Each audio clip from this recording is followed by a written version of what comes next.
ഇന്ത്യയിലെ ഏറ്റവും വലിയ ഗോൾഡ് ലോൺ കമ്പനി എന്ന വിശേഷണമുള്ള കേരള കമ്പനി, തൃശൂർ ആസ്ഥാനമായി പ്രവർത്തിക്കുന്ന NBFC, VP നന്ദകുമാറിന്റെ മണപ്പുറം ഫിനാൻസിന് ഇങ്ങനെയൊരു വിശേഷണം ഒരുപക്ഷെ ഇനി പഴങ്കഥയായി മാറിയേക്കും.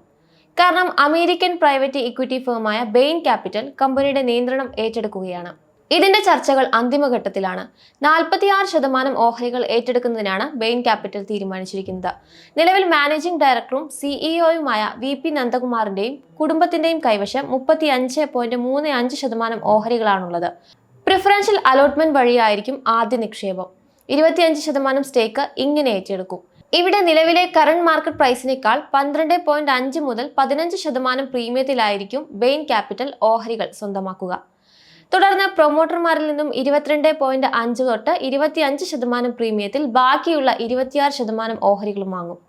അതായത് 237 മുതൽ 240 രൂപ റേഞ്ചിലായിരിക്കും ഓഹരി വാങ്ങുക. ഏകദേശം 10,000 കോടി രൂപയുടെ നിക്ഷേപത്തിലൂടെയാണ് അമേരിക്കൻ കമ്പനി മണപ്പുറത്തിനെ സ്വന്തമാക്കുന്നത്. മണപ്പുറം ഫിനാൻസിന്റെ പ്രൊമോട്ടർമാരുടെ കയ്യിൽ നിന്ന് പതുക്കെ ബെയിൻ ക്യാപിറ്റൽ നിയന്ത്രണം ഏറ്റെടുക്കുമെന്ന് ചുരുക്കം. VP നന്ദകുമാറും കുടുംബവും non executive ചുമതലകളിലേക്ക് ഒതുങ്ങും.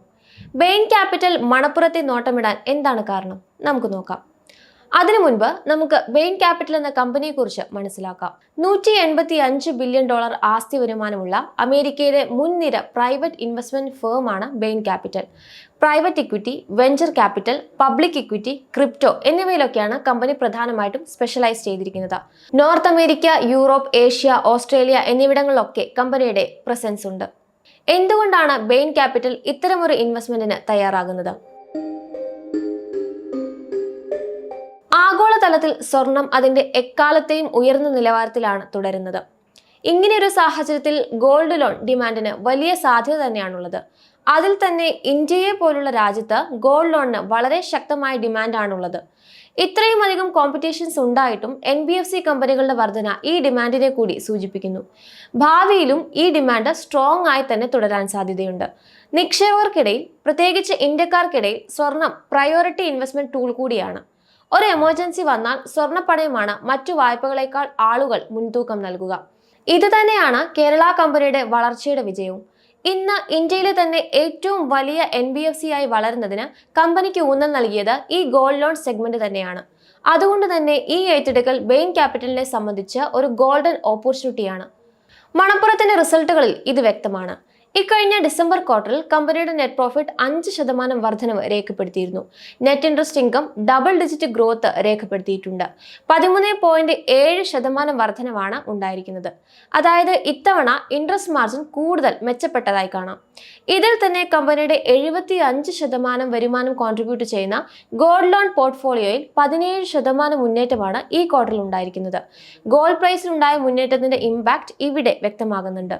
So Manappuram ബെയിൻ capital സംബന്ധിച്ച് ഐഡിയൽ ഓപ്ഷനാണ്.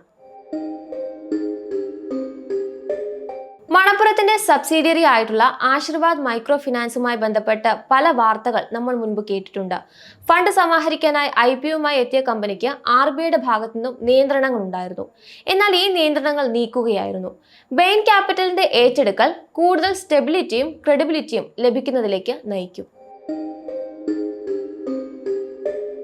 ബെയിൻ ക്യാപിറ്റൽ കൂടാതെ വാർബർഗ് പിൻകസ്, കാലിൽ പോലുള്ള മറ്റുള്ള പ്രൈവറ്റ് ഇക്വിറ്റി ഫേമുകളും ഇന്ത്യയിൽ NBFC മേഖലയിൽ അഗ്രസീവായി ഇൻവെസ്റ്റ് ചെയ്യുന്നത് താല്പര്യം കാണിക്കുന്നുണ്ട്.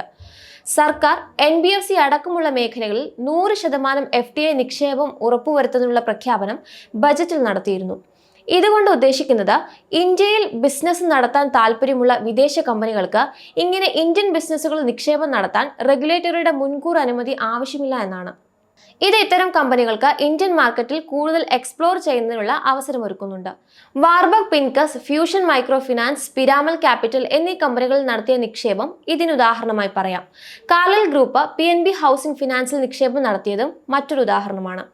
ബെയിൻ ക്യാപിറ്റൽ ഇന്ത്യയിൽ അഗ്രസീവായ എക്സ്പാൻഷൻ പ്ലാൻ ആണ് നടത്തുന്നത്. Axis bank, L&T finance, JNK finance പോലുള്ള കമ്പനിക്ക് ഓൾറെഡി ഇൻവെസ്റ്റ്മെന്റ് ഉണ്ട്.